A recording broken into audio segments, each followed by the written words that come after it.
जो कैरेक्टर है, कैरेक्टर में नेटवर्क इंडस्ट्री में बोल रहा हूँ क्योंकि मैं पिछले 16 साल 17 साल से उस समय इंडस्ट्री में था और मैंने बहुत सारे लोगों को देखा था, बहुत सारे सफल लोगों को देखा था और मैंने ये भी देखा था कि जब लोग सफल होते हैं तो उनका एटीट्यूड कैसे बदल जाता है। लेकिन मैं उनसे मिला और मैंने देखा उनको, तो मुझे लगा कि यार ये इंसान अलग है, ये तो नहीं मैंने देखे अपनी पूरी जिंदगी में। फिर उनके साथ काम करना शुरू किया और फिर धीरे धीरे एक सिस्टम हमने क्रिएट किया 2-3 साल पहले टीजीएस बोल के। वो सिस्टम हमें क्रिएट करना पड़ा। वो करना क्यों पड़ा? क्योंकि उस समय की ये नीड थी और कोई ऐसा मतलब हमारी इंडस्ट्री में क्या होता है कि हर कोई भी मुंह उठाता है और कोई भी नाम रख लेता है टीम का, ये नाम वो नाम वो नाम, मतलब कुछ कुछ गलत शौक पाल लिए हमारे नेटवर्कर कम्युनिटीज ने ना। जैसे सोशल मीडिया को देखने का बहुत शौक पाल लिया, अतरंगी लोगों को सुनने का बड़ा शौक पाल लिया, उनको पता भी नहीं चलता कि वो गलती से गलत चीजों को सुन रहे हैं। तो ऐसे कुछ शौक पाल लिए और उन शौक में से ये है कि कोई भी खड़ा होता है और अपना एक सिस्टम क्रिएट कर लेता है। सिस्टम तो खैर नहीं हो पाता, एक कोई भी नाम रख लेता है। तो हमने जब टीचर्स बनाया तो एक चीज बोली थी लोगों को कि ये कोई नाम नहीं है, इसे ब्रांड बनाएंगे और ऐसा ब्रांड बनाएंगे जो डायरेक्ट सेलिंग इंडस्ट्री में आज तक नहीं बना। ये बात बोलने से कोई ब्रांड नहीं बन जाता है, मैंने बोल दी तो कोई भी बोल देगा। इसके मायने हैं कुछ। मायने क्या है? ब्रांड का मतलब अगर मैं एजुकेशन सिस्टम की बात कर रहा हूँ, उसको ब्रांड बनाने की बात कर रहा हूँ, तो इसका एक सबसे बड़ा मायना ये है कि इस ब्रांड के अंदर में जो एजुकेशन दी जाएगी वो एजुकेशन इंडस्ट्री में आपको कहीं और नहीं दी जाएगी। सीधा सा मायना ये है। क्योंकि हमारी इंडस्ट्री में सिस्टम की क्या इंपॉर्टेंस है उसमें मैं बात करूंगा, लेकिन आपको बता दूं कि जब भी आप एजुकेशन सिस्टम की बात करते हो तो उसमें एक चीज है, आपको आज तक नहीं पता था तो मैं आज बता रहा हूं आपको। एक फ्रेज है जिसे बोला जाता है कंटेंट इज द किंग, कि अगर आप वैसा कंटेंट है जो लोगों का फायदा कर सके, जो चीज लोगों पे असर कर सके, जो चीज लोगों को प्रोत्साहित कर सके, तो फिर कोई एजुकेशन सिस्टम क्रिएट करने का फायदा है, अदरवाइज नहीं है। तो फिर हमने टीचिंग सिस्टम को क्रिएट किया और फिर ऐसा क्रिएट किया कि दुनिया देखती रह गई। और अभी 2 साल पहले कुछ ऐसे नौबत बनी। अब नौबत क्यों बनी? देखो, जब जब इस पृथ्वी में अत्याचार हुए ना तो भगवान प्रकट हुए। जिस भी धर्म से आप बैठे, यहाँ पर सभी धर्मों के लोग होंगे और सभी धर्म के अपने अपने बिलीफ है, लेकिन सब धर्म एक ही चीज में बिलीव करते हैं कि कोई ना कोई सुप्रीम पावर तो है, चाहे वो हिंदू हो, चाहे वो सिख हो, चाहे वो मुस्लिम हो, क्रिश्चियन हो, वो सब बिलीव करते हैं। और सब धर्मों में जब जब अत्याचार बढ़े, पाप बढ़े, गुनाह बढ़े, क्राइम बढ़े, इनोसेंट लोगों पे अत्याचार हुआ, तब तक भगवान प्रकट हुए। तो 2 साल पहले भी न्यूअर ग्लोबल को प्रकट होना पड़ा था।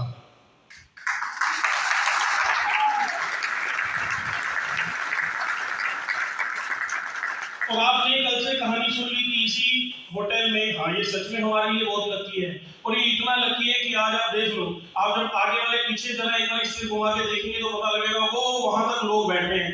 और ये लोग वो नहीं है जो फ्री में आए हो, ये सब 3500 रुपए दे के बैठे हैं। और सिर्फ 3500 रुपए दे के नहीं बैठे, आने जाने के पैसे लगाकर भी बैठे हैं। मतलब कि ये वो लोग हैं जो कमिटेड है अपनी सक्सेस के लिए। तो 2 साल में न्यूअर ग्लोबल ने ये करके दिखा दिया है। तो 2 साल पहले फिर कंपनी को स्टार्ट करने का मौका मिला उनके साथ, और उसके बाद तो 2 सालों में आपको पता है कि क्या चल रहा है, कैसा चल रहा है।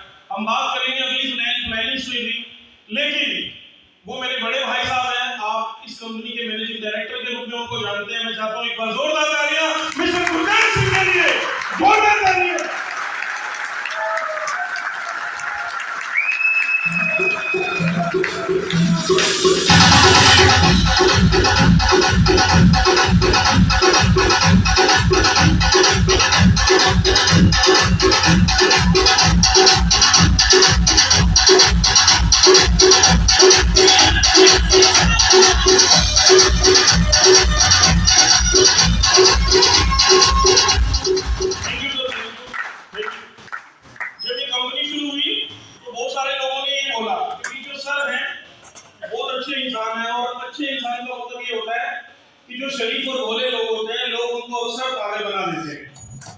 जंगल में भी सीधे पेड़ पहले काट दिए जाते हैं, मतलब जो टेढ़ा मेढ़ा होता है ना, जिससे ज्यादा मेहनत लगती है तो उसको बाद में काटा जाता है, जो सीधा होता है उसको पहले काटा जाता है।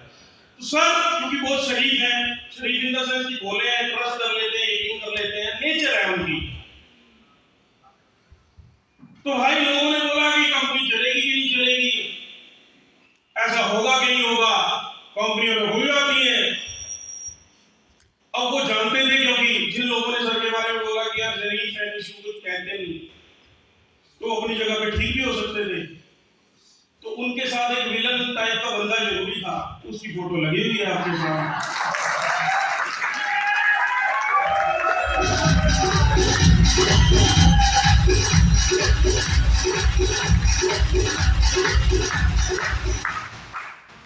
और बाकी आपको फिर पता ही है मेरे बारे में। सर के बाद बहुत सारे लोग ऐसे हैं जो यहां तक जो हम पहुंचे पिछले 2 साल में, जो जिनका बहुत बड़ा योगदान रहा। ये जो मैंने टीजीएस बोला ना, बेसिकली ये जो टीजीएस है, ये आपके सभी वो लीडर चलाते हैं जो इंडिपेंडेंट काम करते हैं। अब इंडिपेंडेंट काम करने का मतलब क्या है वो मैं आगे आपको समझाऊंगा। इंडिपेंडेंट टीम आइकन भी हो सकता है, इंडिपेंडेंट ग्रुप आइकन भी हो सकता है, आइकन भी हो सकता है, और हो सकता है रीजनल भी ना हो। तो जितने इंडिपेंडेंट लीडर्स हैं और वो काम करते हैं और वो उन्होंने इसको करियर समझ के वो काम कर रहे हैं, टीजीएस को वो सभी लोग चलाते हैं। फिर भी अब क्योंकि सबका नाम तो मैं नहीं ले सकता, तो कुछ लोग हैं यहां पर बैठे हुए जो इस फ्रंट रो में आपको मिल जाएंगे, हो सकता है कुछ पीछे भी बैठे हो। उन सभी का योगदान रहा टीजीएस को यहां पर पहुंचाने में, और वो सभी हम सभी लोग मिलकर इस ब्रांड को आगे लेकर जा रहे हैं। और मैं थैंक यू करना चाहूंगा सबसे पहले हमारी कंपनी के emerald achiever mister Gurpreet Singh ji का, एक बार जोरदार तालियां। उसके बाद मिस्टर संतोष गर्ग, मिस्टर रविंदर सिंह, पूनम गर्ग जी का, एक बार इनके लिए जोरदार तालियां। उसके बाद मिस्टर अशोक नारायण जी के लिए जोरदार तालियां।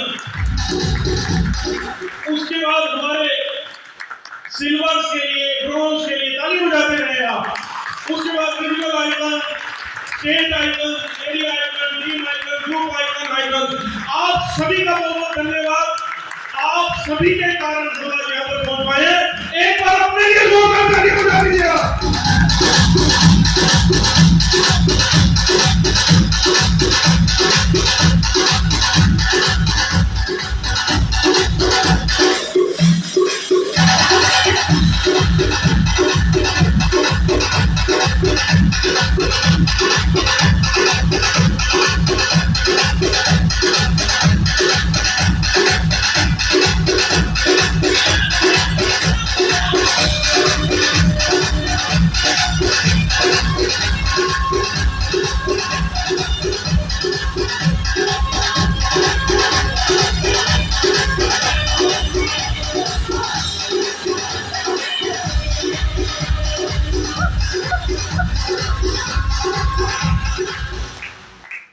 तो आज आप सभी लोग सीखने के लिए हैं, ऐसा मान लूं मैं। पीछे आवाज आ रही है सर?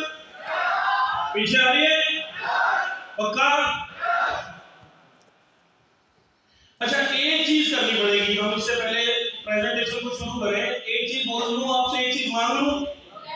देखिए भाई, बहुत सारे लोग आपको कह रहे थे कि डिसिप्लिन जरूरी है, डिसिप्लिन जरूरी है, डिसिप्लिन जरूरी है। हिंदू धर्म में ना आपने सुना होगा कि अखाड़े होते हैं, अखाड़े, वो रेसलिंग वाले अखाड़े नहीं, साधु संतों के अखाड़ों की बात कर रहा हूं। सुना है आपने? जानते हैं? और अलग अलग अखाड़े हैं, और अलग अलग अखाड़ों के अलग अलग महामंडलेश्वर होते हैं। महामंडलेश्वर कौन होता है? जो उस अखाड़े की सबसे टॉप पोजीशन पे बैठे हुए हैं, सबसे बड़े साधु संत।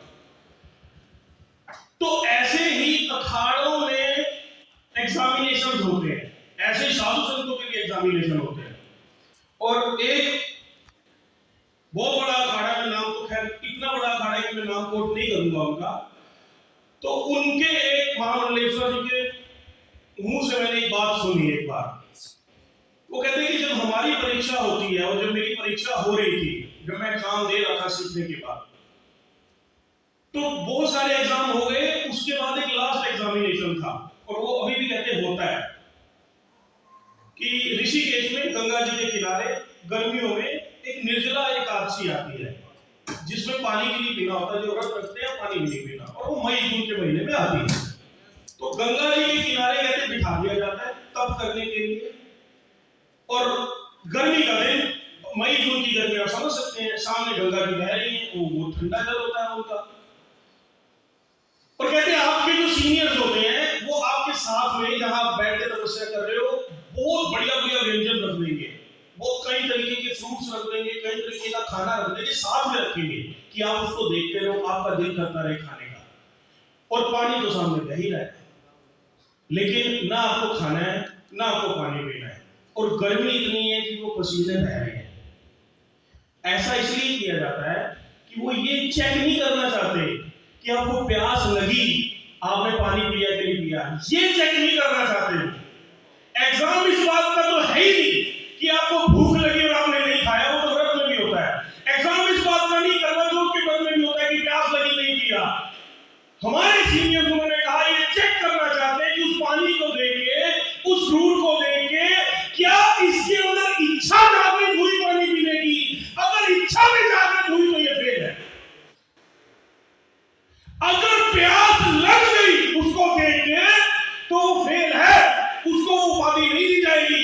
सवाल इस बात का नहीं है कि प्यास लगी और आपने पानी पिया कि नहीं पिया, सवाल इस बात का है कि प्यास भी नहीं लगनी चाहिए। हेलो, तो यहां बैठ के ये तो सवाल ही नहीं है कि आप वॉशरूम गए कि नहीं गए, सवाल ये है कि आप भूल जाओ कि आपका ब्लैडर फटने वाला है, आपको बाद में याद आए कि वो कुछ और भी हो रहा है, तो मानेंगे कि आपका फोकस यहां पर है। तो मैं मान लूं ऐसा है। अच्छा, कईयों का फोकस हो गई, उनकी बत्तियां हिलाएंगी जो यहां नहीं आई, क्योंकि यहां थोड़े से नेटवर्क की दिक्कत है। कल से फोन कर रही है, कभी फोन लगता है कभी नहीं लगता, कभी अप्लाई बंद करवा देती है। अब उनको पता है कि हमारा पति होटल में गया हुआ है, होटल में रूम में होगा। अच्छा, कुछ वीडियोस भी चलेंगे नाचने गाने वाले, अब उसे ये भी पता है कि मेरा पति थोड़ा थोड़ा लवली लवली का भी शौकीन है, तो अब वो सब इमेजिन कर रही है घर बैठ के कि गाने में कहां से लेडीज भी आई हुई है और दो चार लगाए भी होंगे इसमें, फोन भी बता रहा है और कोट पैंट भी पहन के चला गया टाई लगा के। मैं कहती हूँ कि चल मेरे ससुराल में शादी है, अब कभी कोट डालने लगा कि करना कोट गुट पा के, और अब कोट पैंट पहन के गया है, तो वो बैठी तो ट्राई करती रहेगी कि कब मिले कब मिले कब मिले, और जैसे ही आप एक बार फ्लाइट मोड से हटाओगे टन करके फोन बजेगा, और अब आपको पता है कि फोन बज ही गया तो उठाना पड़ेगा, नहीं तो घर भी जाना है। ठीक है, और ज्यादा हंसने की जरूरत नहीं है, कई लेडीज भी आएंगी अपने पतियों को छोड़ के, वो भी बैठे यही करते होंगे, वो भी यही सोच रहे होंगे कि ये कौन सी मीटिंग है, मीटिंग जाने से पहले कह रही कि नया सूट क्यों लेके जा रही हो, तो ये कौन सी मीटिंग है। तो कुछ भी हो जाए आपने अपना फोकस हिलने नहीं देना, बाद में जो भी होगा देखा जाएगा। 2-4 दिन हॉस्पिटल में रहना पड़ेगा घर जाके, होगा इससे ज्यादा तो क्या ही होएगा, पड़ोसी आवाजें सुन लेंगे ज्यादा से ज्यादा, इससे ज्यादा तो कुछ होगा नहीं, रोज की कहानी है वो। तो ठीक है जी, करें शुरू। अच्छा, एनर्जी पूरी रहेगी, खाना खाया सुबह आपने। अब इसके बाद आपको कोशिश करेंगे बीच में चाय पिलाए, कोशिश करेंगे, उसके बाद लंच करवाएंगे, और उसके बाद जब जाओगे तो चाय पिला के भेजेंगे। हम ये चाहते हैं कि आप हमें 3500 रुपए वसूल करके कल जब लोग सुबह सुबह आ रहे थे तो हमने, हमारा वैसे जनरल क्या होता है मैं आपको बता दूं कि जो चेकिंग होता है उस दिन ब्रेकफास्ट नहीं होता, चाय सैंडविच होती, बोलते घर से खाना खा के आ रहे हैं या रास्ते में लेके आते हैं, तो ब्रेकफास्ट नहीं होता। हमने कहा नहीं, इस बार दे दो इनको, बिहार से भी आ रहे हैं, वहां से भी आ रहे हैं, वहां से दे दो छोले भटूरे। अब 60-70 लोग आए थे। अब मेरे दोस्त हैं जो सब कुछ मैनेज करते हैं, तो मैं जनरली उनके साथ ही रहता हूँ, आप देखो वे भी थोड़े बारिश है, तो उनकी आदत है भैया, वो तो बिल्कुल ट्रस्ट नहीं करते, तो उन्होंने होटल वालों को कहा, हाँ भाई लगे छोले भटूरे, कहते हाँ जी हाँ जी, कल वीडियो बना के भेजो, पर सर लगे कहते बना के भेजो, वीडियो बना के आया, तुम फोन मिलाया तब तक उन्होंने, मेरे को पता नहीं क्या कहेंगे, उस होटल वाले को कह रहे हैं भैया प्याज नहीं रखे हुए यार तुमने, सलाद कहाँ है, तो सर यही था सर, अच्छा था, 1 मिनट अच्छा वीडियो ही नहीं आया। तो कहते नहीं यार तुम पागल हो यार, बिना सलाह के क्या कहते सर 2 मिनट रुको। और कौन भी है वो, कहते सर अभी तो था सर, आपके मुंह में सांस लेने दे तो रखे रहकर अभी रात को लेकर आता हूँ। तो मैंने तो कहा कि कोई चक्कर नहीं था सर, टेंशन नहीं लेनी, ये 3500 रुपये वसूल करके जाएंगे, कोई चक्कर नहीं है। और तुमने वसूल करके जाने हैं, ट्रेनिंग का तो पता नहीं, ट्रेनिंग तो तुम लेते रहते हो, तो ट्रेनिंग तो हमने बड़ी सुनी है, वही वाले हो ना।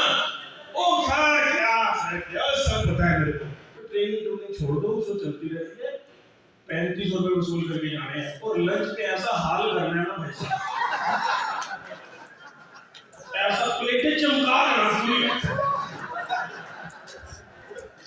वो अपलाइन को जाके ये ना बोलना कि 3500 रुपये ज्यादा ले लिए, क्योंकि अपलाइन तुम्हें कैसे कैसे लाई है। हमने कहा भैया सारी अपलाइनों को मेरा दंडवत प्रणाम, तुम धन्य हो, सच में धन्य हो, एक बार अपनी अपलाइन के लिए ताली हो जाओ।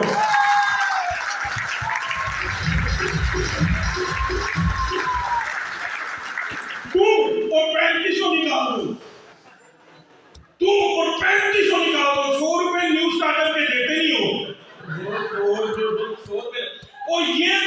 और ये धन्य इसलिए कि ये तुमसे 3500 रुपए निकलवा गए। शुरू करें? पक्का? कल से शुरू है वैसे। वो कौन कह रहा था सवेरे 4 बजे, नारा जी कह रहे थे ना 4 बजे से ट्रेनिंग शुरू होगी, आपकी कल से शुरू है। अच्छा ठंडा पानी था, गर्म पानी नहीं है, ठंडा आ रहा था, तो ठंडा ही देना था तुम्हें जगाने के लिए, गर्म क्यों देना था? तुमने शोर मचाया ना ठंडे के नाम पे, बस हमें तसल्ली होगी जान की, नहीं तो तुम तो सोए रहते यार। चलो नारा शुरू करो। तो सबसे पहले हम शुरू करते हैं, ये कुछ लिखा हुआ है यहाँ पर, क्या लिखा हुआ है साहब? ये ऐसे लिख दिया, इसका मतलब है, इनिंग का मतलब क्या होता है? पारी, और न्यू का मतलब। तो आज से आपकी नई पारी की शुरुआत हो रही है, किसकी होगी? जो सच में नई पारी को शुरू करना चाहता है।